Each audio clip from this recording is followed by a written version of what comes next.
అస్సలాము అలైకుం అహ్లుల్ ఖైరి. ఈ వీడియోలో నేను మీకు బ్లాకింగ్ టెక్నిక్ అనేది చూపిస్తాను. ఇక్కడ మీరు చూడొచ్చు ఈ టీపై టాపర్ని క్రోషెట్ చేసిన తర్వాత రిజల్ట్ ఇట్లా ఉంటుంది. అంటే మనకి ఇక్కడ కార్నర్స్ అనేది కొంచెం వేవీష్గా ఉంటుంది. ఒక్కసారి మనం బ్లాకింగ్ టెక్నిక్ యూజ్ చేసిన తర్వాత యాజ్ ఇట్ ఈజ్ అనమాట, మనకి టాపర్ ఎలా ఉండాలో అలా వచ్చేస్తుంది. ఏ క్రోషెట్ ప్రాజెక్ట్ అయినా కానీ బ్లాకింగ్ టెక్నిక్ యూజ్ చేస్తే నీట్ ఫినిషింగ్ వస్తుంది. అండ్ ఇక్కడ మనం ఏ డిటర్జెంట్ అయినా తీసుకోవచ్చు. అండ్ నేను ఇక్కడ సర్ఫ్ ఎక్సెల్ తీసుకున్నాను అనమాట. మన ప్రాజెక్ట్ ఏదైతే ఉందో అది మునిగేంత వాటర్ తీసుకుంటే చాలు. దాంట్లోకి కొంచెం లిక్విడ్ వేసుకొని ఇప్పుడు మన ప్రాజెక్ట్ ఏదైతే ఉందో దాన్ని మంచిగా సోక్ చేసి పెట్టాలి 10 to 15 minutes. ఒక్కసారి సోక్ చేసిన తర్వాత మళ్ళీ మనం ఇంకా కదిలించకూడదు. 10 to 15 minutes అట్లానే వదిలేసేయాలి.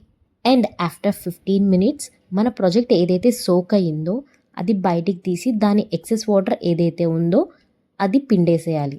అంటే మొత్తం పూర్తిగా పిండకూడదు, వాటర్ అనేది కొంచెం తడిగానే ఉండాలి.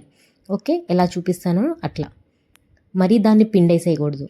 అండ్ దీని నెక్స్ట్ ప్రాసెస్ అనేది నెక్స్ట్ వీడియోలో చూద్దాం. ఇక సరేనా? జజాకల్లా ఖైర్. అస్సలాము అలైకుం.